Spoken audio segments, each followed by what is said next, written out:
ನಮಸ್ಕಾರ ಸ್ನೇಹಿತರೆ, ಇದೀಗ ತಾನೇ ಬಂದಿರುವ ಮುಖ್ಯವಾದ ಮಾಹಿತಿ.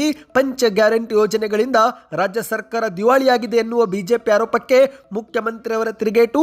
ಮತ್ತೊಂದೆಡೆಯಲ್ಲಿ ಗೃಹಲಕ್ಷ್ಮಿ ಯೋಜನೆ ಫಲಾನುಭವಿಯರಿಗೆ ಒಂದು ಮುಖ್ಯವಾದ ಮಾಹಿತಿ. ಎರಡು ಮುಖ್ಯವಾದ ಸುದ್ದಿಗಳನ್ನು ಡೀಟೇಲ್ ಆಗಿ ನೋಡೋಣ. ಅದಕ್ಕಿಂತ ಮೊದಲು ನೀವು ನಮ್ಮ ಚಾನಲ್ಗೆ ಮೊದಲು ಬಾರಿ ಭೇಟಿ ಕೊಡ್ತಾ ಇದ್ರೆ ದಯವಿಟ್ಟು ಸಬ್ಸ್ಕ್ರೈಬ್ ಆಗಿ, ಪಕ್ಕದಲ್ಲಿ ಕಾಣಿಸುವ ಗಂಟೆ ಕೂಡ ಒತ್ತಿದ್ರೆ ರಾಜ್ಯದ ಮುಖ್ಯವಾದ ಸುದ್ದಿಗಳು ನಿಮಗೆ ಸಿಗುತ್ತವೆ. ಈ ಒಂದು ವಿಡಿಯೋಗೆ ಲೈಕ್ ಮಾಡಿ, ನಿಮ್ಮ ಅನಿಸಿಕೆ ಏನು ಎಂಬುದನ್ನು ಕಮೆಂಟ್ ಮಾಡಿ. ಹೌದು ಸ್ನೇಹಿತರೆ, ಇತ್ತೀಚೆಗೆ ರಾಜ್ಯದ ಕಾಂಗ್ರೆಸ್ ಸರ್ಕಾರವು ಬಸ್ ಟಿಕೆಟ್ ದರದಲ್ಲಿ 15% ಏರಿಕೆ ಮಾಡಿದ ಬೆನ್ನಲ್ಲೇ ಇದೀಗ ಇದೇ ಜನವರಿ 20ರಿಂದ ಬಿಯರ್ ಬೆಲೆಯಲ್ಲೂ ಕೂಡ ಮತ್ತೆ ಏರಿಕೆ ಮಾಡಲು ಮುಂದಾಗಿದೆ. ಹೌದು, ಈ ಮೂಲಕ ರಾಜ್ಯ ಸರ್ಕಾರ ಆರ್ಥಿಕವಾಗಿ ದಿವಾಳಿಯಾಗಿದೆ ಎಂದು ಬಿಜೆಪಿ ನಾಯಕರು ಆರೋಪ ಮಾಡುತ್ತಿದ್ದು, ಇದೇ ಬಿಜೆಪಿಯವರ ಆರೋಪಕ್ಕೆ ಈಗ ಮುಖ್ಯಮಂತ್ರಿಯವರು ತಿರುಗೇಟು ನೀಡಿದ್ದಾರೆ.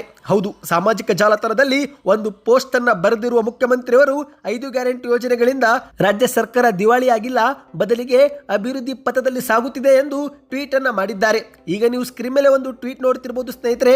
ಇದು ಮುಖ್ಯಮಂತ್ರಿ ಸಿದ್ದರಾಮಯ್ಯನವರೇ ಮಾಡಿದ ಟ್ವೀಟ್ ಆಗಿದೆ. ಗ್ಯಾರಂಟಿ ಯೋಜನೆಗಳು ಕರ್ನಾಟಕವನ್ನು ದಿವಾಳಿಯಾಗಿಸುತ್ತವೆ ಎಂಬುದು ಶುದ್ಧ ಸುಳ್ಳು. 5 ಗ್ಯಾರಂಟಿ ಯೋಜನೆಗಳು ಬಜೆಟ್ ಮಿತಿಯಲ್ಲಿವೆ ಹಾಗೂ ಸುಸ್ಥಿರವಾದದ್ದು.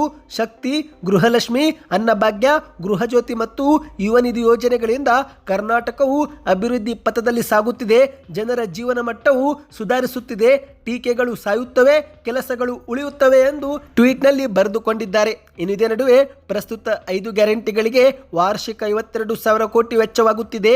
ಇದು ಕರ್ನಾಟಕದ ಒಟ್ಟು ಬಜೆಟ್ನ 3,73,383 ಕೋಟಿಯ ಕೇವಲ 14% ಆಗಿರುವುದರಿಂದ ಯಾವುದೇ ಸಮಸ್ಯೆಗಳು ಉಂಟಾಗುವುದಿಲ್ಲ ಎಂದು ಸಮರ್ಥಿಸಿಕೊಂಡಿದ್ದಾರೆ.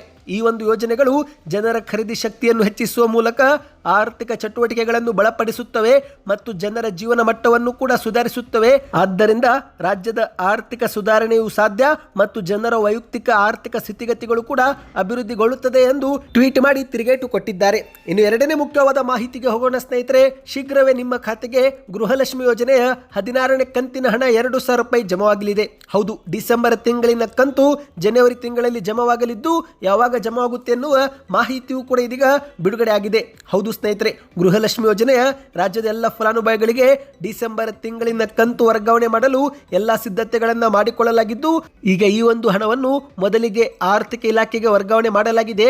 ಈಗ ಜನವರಿ 14ನೇ ತಾರೀಕಿನಿಂದ ಫಲಾನುಭವಿಗಳಿಗೆ ಜಮಾ ಮಾಡಲು ಪ್ರಾರಂಭವೂ ಕೂಡ ಮಾಡಲಾಗುತ್ತೆ ಎಂದು ಮಹಿಳಾ ಮತ್ತು ಮಕ್ಕಳ ಅಭಿವೃದ್ಧಿ ಇಲಾಖೆ ಸಚಿವೆಯಾಗಿರುವ ಲಕ್ಷ್ಮಿ ಹೆಬ್ಬಾಳ್ಕರ್ ಅವರು ಬೆಳಗಾವಿಯಲ್ಲಿ ಮಾಹಿತಿಯನ್ನು ಕೊಟ್ಟಿದ್ದಾರೆ. ಹೌದು ಸ್ನೇಹಿತರೆ, ಈ ಬಾರಿ ಬ್ಯಾಂಕ್ ಖಾತೆಗೆ ಆಧಾರ್ ಕಾರ್ಡ್ ಲಿಂಕ್ ಮಾಡಿಸಿದವರ ಮತ್ತು ಬ್ಯಾಂಕ್ ಖಾತೆಗೆ KYC ಮಾಡಿಸಿಕೊಂಡವರ ಖಾತೆಗೆ ಅರ್ಹ ಫಲಾನುಭವಿಗಳಿಗೆ ಈ ಒಂದು ಹಣ ಜಮಾ ಮಾಡಲಾಗುತ್ತೆ ಎಂದು ಸ್ಪಷ್ಟಪಡಿಸಿದ್ದಾರೆ. ಸದ್ಯಕ್ಕೆ ಎಷ್ಟಾಯ್ತು ಸ್ನೇಹಿತರೆ, ಈ ಒಂದು ಮಾಹಿತಿ ಇಷ್ಟವಾಗಿದ್ದರೆ ವಿಡಿಯೋ ಲೈಕ್ ಮಾಡಿ.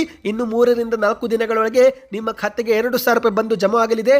ಅಂದಹಾಗೆ ಸರ್ಕಾರ ಇಲ್ಲಿವರೆಗೆ 15 ಕಂತುಗಳನ್ನು ಬಿಡುಗಡೆ ಮಾಡಿದ್ದು, ನೀವು ಎಷ್ಟು ಕಂತು ಪಡೆದುಕೊಂಡಿದ್ದೀರಿ ಎಂಬುದನ್ನು ಕಮೆಂಟ್ ಮಾಡಿ. ಯಾವ ಊರು ಎಂಬುದನ್ನು ಕಮೆಂಟ್ ಮಾಡಿ. ಇದರಿಂದ ಒಂದು ಉತ್ತಮ ಫೀಡ್ಬ್ಯಾಕ್ ಸಿಗುತ್ತದೆ. ಮತ್ತು ವಿಡಿಯೋನ ಲೈಕ್ ಮಾಡಿ. ಹೆಚ್ಚಿನ ಮಾಹಿತಿ ಪಡೆಯಲು ಚಾನಲ್ಗೆ ಸಬ್ಸ್ಕ್ರೈಬ್ ಮಾಡಿ.